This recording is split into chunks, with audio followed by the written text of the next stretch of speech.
ওম শান্তি 24 মাৰ্চ 2024 বৰ্ষৰ অব্যক্ত মুৰুলিৰ সম্পূৰ্ণ সাৰকথা। আজি মুৰুলি ৰিভাইজ 13 মাৰ্চ 1998 চন।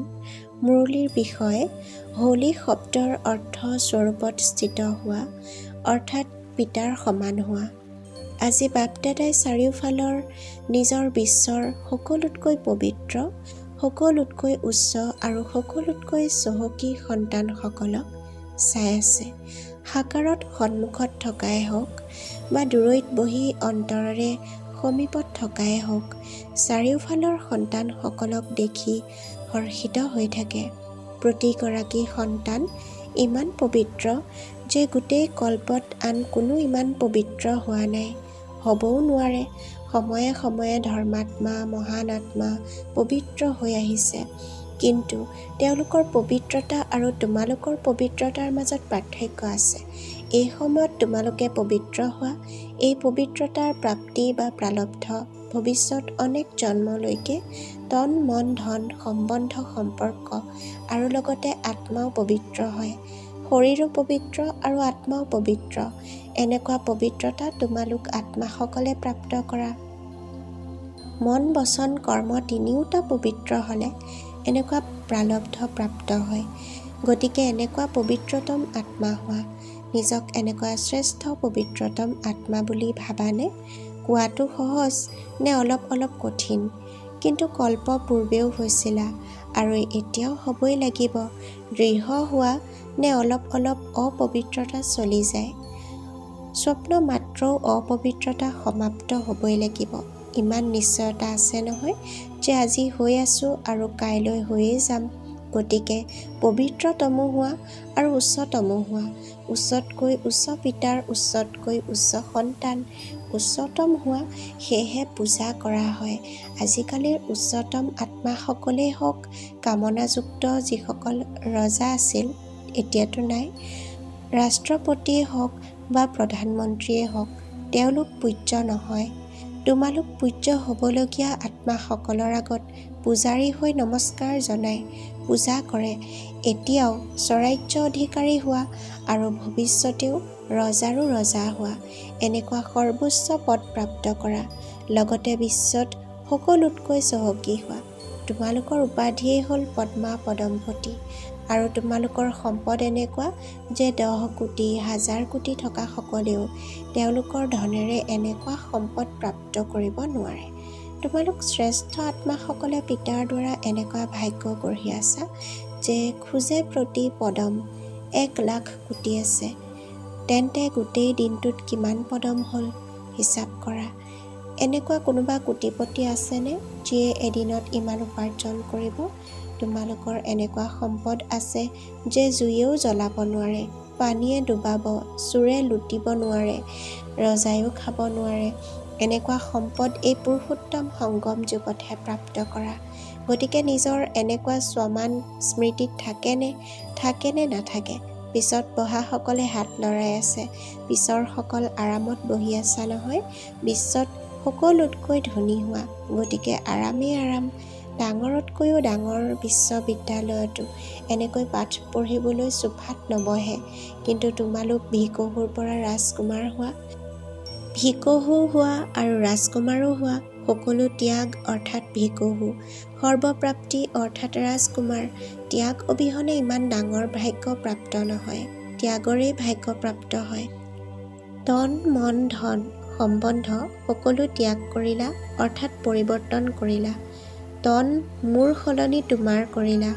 মন ধন সম্বন্ধ এটা শব্দ পৰিৱৰ্তন হোৱাৰ বাবে মোৰ সলনি তোমাৰ কৰিলা। হওঁতে এটা শব্দৰেই পৰিৱৰ্তন, কিন্তু এই ত্যাগৰ বাবেই ভাগ্যৰ অধিকাৰী হ'লা। তেন্তে ভাগ্যৰ তুলনাত এই ত্যাগনো কি? সৰু কথা নে অলপ ডাঙৰো হয়? কেতিয়াবা কেতিয়াবা ডাঙৰ হৈ যায়। তোমাৰ বুলি ক'লা মানে গোটেই পূজা পিতাক দি দিলা। তোমাৰ তুমিয়ে জানা, তোমালোক কেৱল নিমিত্ত মাত্ৰ। ইয়াত লাভ আছে নহয়। উপৰাম আৰু পৰমাত্মাৰ স্নেহী হৈ গ'লা। যিসকল পৰমাত্মাৰ প্ৰিয় তেওঁলোক বিশ্বৰ প্ৰিয় হয়। কেৱল ভৱিষ্যতৰ প্ৰাপ্তি নহয়, বৰ্তমানতো হয়। কিবা কথা আহিলে মানি লোৱা আৰু তোমাৰ বুলি বুজি কৰা, তেতিয়া দেখিবা বুজা পাতল হৈ যায়। মোৰ বুলি কোৱাৰ 63 জন্মৰ অভ্যাস আছে। সেয়েহে তোমাৰ বুলি কৈ আকৌ মোৰ বুলি কৈ দিয়া, তেতিয়া তাৰ ফল দীঘলীয়াকৈ চলে। কথা আধা ঘণ্টাৰ হ'ব, কিন্তু পশ্চাতাপৰ ৰূপতেই হওক বা পৰিৱৰ্তন কৰাৰ লক্ষ্যৰেই হওক, সেই কথাটি বাৰে বাৰে স্মৃতিলৈ আহি থাকে। সেয়েহে পিতাই সকলো সন্তানক কয়, যদি মোৰ শব্দটিৰ প্ৰতি স্নেহ আছে, অভ্যাস আছে, সংস্কাৰ আছে, যদি ক'বই লাগে তেন্তে মোৰ বাবা বুলি কোৱা। অভ্যাসৰ বশীভূত হৈ নহয়। গতিকে যেতিয়াই মোৰ আহে তেতিয়া মোৰ বাবা বুলি কৈ সমাপ্ত কৰি দিয়া। অনেক মূৰক এক মোৰ বাবাত সমাহিত কৰি দিয়া। হোলী উদযাপন কৰিবলৈ আহিছা নহয়, তেন্তে এইটোৱেই মন্ত্ৰ স্মৃতিত ৰাখা, মই পিতাৰ হৈ গ'লোঁ, পৰমাত্মা পৰিয়ালৰ হৈ গ'লোঁ। এনেকুৱা হোলী উদযাপন কৰিলানে? এতিয়া কি কৰিব লাগে? এতিয়া জ্বলাব লাগেনে জ্বলাই দিলা? এই ক্ষেত্ৰত হয় বুলি নকয়। ভাবি আছা নেকি? চোৱা, ভক্তিমাৰ্গত যিয়েই উৎসৱ উদযাপন কৰে সেয়া স্মাৰক, কিন্তু তাৰ কিবা তাৎপৰ্য আছে। প্ৰথমে জ্বলাব লাগে, তাৰ পাছত উদযাপন কৰিব লাগে। প্ৰথমে ভস্ম কৰা, অশুদ্ধিক, দুৰ্বলতাক, বেয়াক জ্বলোৱা, তাৰ পাছত উদযাপন কৰা। তোমালোকেতো বহুত আগতেই জ্বলাই দিলা নহয়নে? এতিয়াও অলপ অলপ চূৰ্ণিৰ কোণা ৰৈ গৈছে নেকি?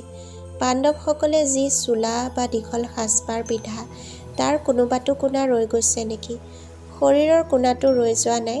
বাস্তৱত চোৱা, আত্মিক ৰূপত উদযাপন কৰা আৰু সেই উদযাপনৰ দ্বাৰা শক্তি, অতীন্দ্ৰিয় সুখৰ অনুভৱ কৰা। সেৱা তেতিয়াহে কৰিব পাৰিবা যেতিয়া প্ৰথমে জ্বলাবা। মনোৰঞ্জনৰ ৰূপত উদযাপন কৰা, সেয়া বেলেগ কথা। এয়াতো সংগম যুগ, আনন্দ উল্লাসৰ যুগ। সেয়েহে মনোৰঞ্জনৰ ৰীতিৰেও উদযাপন কৰা আৰু উদযাপন কৰা, খুব উদযাপন কৰা। কিন্তু পৰমাত্মা ৰঙত ৰঙীন হৈ যোৱা, অৰ্থাৎ পিতাৰ সমান হৈ যোৱা। এয়া হ'ল ৰঙেৰে ৰঙীন হৈ যোৱা। যেনেকৈ পিতা অশৰীৰী, অব্যক্ত, তেনেকৈ অশৰীৰী বোধৰ অনুভৱ কৰা বা অব্যক্ত ফৰিস্তা বোধৰ অনুভৱ কৰা। এয়া হ'ল ৰঙেৰে ৰঙীন হৈ যোৱা। কৰ্ম কৰা, কিন্তু অব্যক্ত ফৰিস্তা হৈ কৰ্ম কৰা। অশৰীৰী বোধৰ স্থিতি যেতিয়াই বিচৰা তেতিয়াই অনুভৱ কৰা। এনেকৈ মন আৰু বুদ্ধি যাতে তোমালোকৰ নিয়ন্ত্ৰণত থাকে।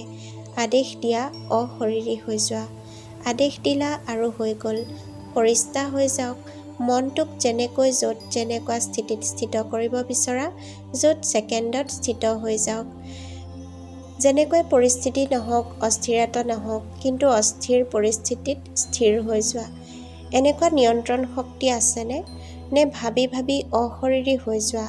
অশৰীৰী হৈ যাওঁ, তাতেই সময় গুচি যাব। বহুত সন্তানে ভিন্ন ভিন্ন ভংগীমা বা স্থিতি সলনি কৰি থাকে। পিতাই চাই থাকে, ভাবে অশৰীৰী হওঁ, আকৌ ভাবে মই আহিছিলোঁৱে আত্মা হৈ, আত্মাই হ'ব লাগে। এতিয়া এইটো চিন্তনত অশৰীৰী হ'লা নে অশৰীৰী হোৱাৰ যুদ্ধ কৰিলা? নিজৰ মনক আদেশ দিলা আৰু ছেকেণ্ডত অশৰীৰী হৈ যোৱা। যেতিয়া এনেকৈ ভাবা যে অশৰীৰী অৱস্থা কি, কেতিয়া হ'বা, কেনেকৈ হ'বা, এয়া আদেশটো নামানিলা নহয়নে? নিয়ন্ত্ৰণ শক্তিয়ে নাথাকিল। এতিয়া সময় অনুসৰি এইটো অভ্যাসেৰে আৱশ্যকতা আছে। যদি নিয়ন্ত্ৰণ শক্তি নাই, তেন্তে অনেক পৰিস্থিতিয়ে অস্থিৰতাত লৈ আহিব পাৰে। সেয়েহে এক হোলী শব্দই স্মৃতিত ৰাখা, তেতিয়াও ঠিক। এক হোলী শব্দৰ 3টা অৰ্থ ব্যৱহাৰ কৰা। বৰ্ণনা নকৰিবা। হোলী অৰ্থাৎ যি হৈ গ'ল সেয়া অতীত হৈ গ'ল।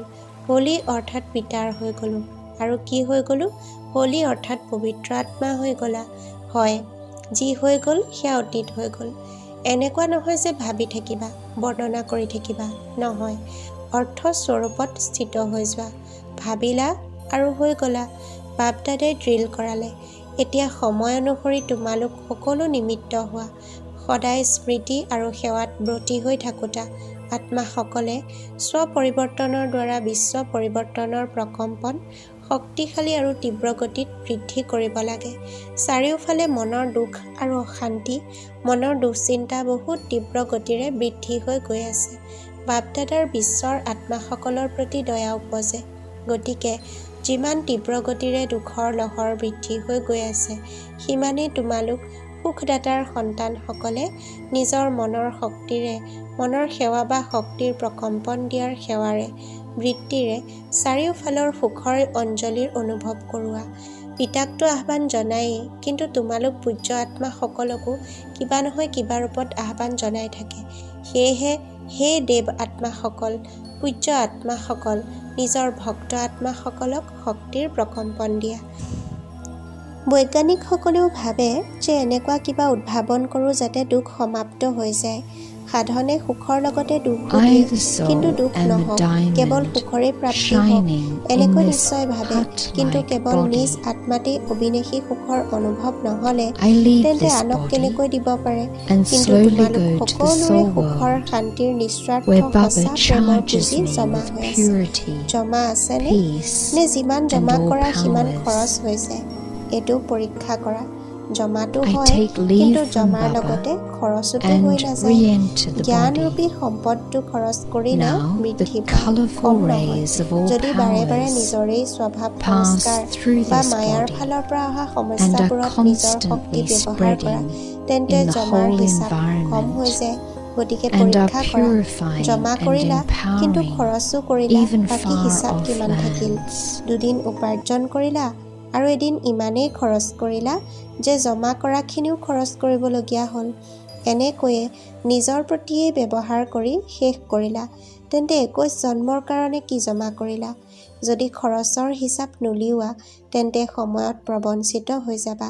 আনক কিবা গুণ দিলা, শক্তি দিলা, জ্ঞানৰূপী সম্পদ দিলা, সেয়া খৰচ নহয়, সেয়া জমাৰ হিচাপত জমা হয়। কিন্তু যদি নিজৰ প্ৰতি সময়ে সময়ে খৰচ কৰিলা, তেন্তে হিচাপ খালী হৈ যায়। সেয়েহে ভালদৰে বিশাল বুদ্ধিৰে পৰীক্ষা কৰা যে প্ৰতিটো কৰ্ম বা খোজ পিতা ব্ৰহ্মাৰ সমান হ'লনে? অনুভৱী হোৱা। যেতিয়া কিবা ভাল কৰ্ম কৰা, তেন্তে কৰ্মৰ ফল সেই সময়ত প্ৰত্যক্ষ ৰূপত আনন্দ, শক্তি আৰু সফলতাৰ কাৰণে ডবল লাইট হৈ থকা। কিয়নো স্মৃতিত থাকে যে পিতাৰ সৈতে কৰ্ম কৰিলোঁ। আৰু যদি এতিয়া কিবা বিকৰ্ম হয়, তেন্তে তাৰ পশ্চাতাপ বহুত দীঘলীয়া হয়। এনেইতো এতিয়া বিকৰ্ম একো হ'ব নালাগে, সেই সময়তো এতিয়া পাৰ হৈ গ'ল। কিন্তু এতিয়া কোনো ব্যৰ্থ সংকল্প বা ব্যৰ্থ কৰ্ম, ব্যৰ্থ বাণী, ব্যৰ্থ সম্বন্ধ সম্পৰ্কও যাতে নাথাকে। কিয়নো ব্যৰ্থ সম্বন্ধ সম্পৰ্কয়ো বহুত প্ৰবঞ্চনা কৰে। যেনেকুৱা সংগ তেনেকুৱা ৰং লাগি যায়। কিছুমান সন্তান বৰ চতুৰ, কয় আমিতো সংগ নলওঁ, কিন্তু তেওঁলোকে মোক এৰি নিদিয়ে, মই নলওঁ, তেওঁ এৰি নিদিয়ে। তেন্তে একাষৰীয়া হ'ব নাজানা জানো? যদি কোনোবাই বেয়া বস্তু দিয়ে, তেন্তে তোমালোকে লোৱা কিয়? লওঁতাই নল'লে তেন্তে দিওঁতাই কি কৰিব? সেয়েহে ব্যৰ্থ সম্বন্ধ আৰু সম্পৰ্কয়ো হিচাপ খালী কৰি দিয়ে। আৰু সেই সময়ত অন্তৰত উদয়ো হয়, অন্তৰ দহি থাকে, এইটো কৰিব নালাগে। কৰিব নালাগে তথাপিও কৰি পেলাই। শুনিব নালাগে কিন্তু শুনাই দিলে, তেন্তে কি কৰোঁ?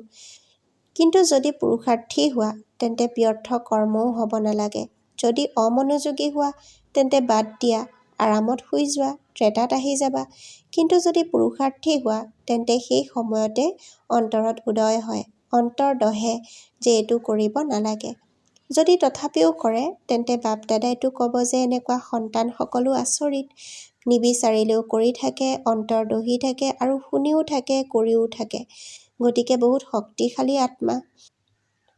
অৰ্থাৎ পিতাই এই ক্ষেত্ৰত হাস্যৰস কৰি কৈছে শক্তিশালী আত্মা বুলি।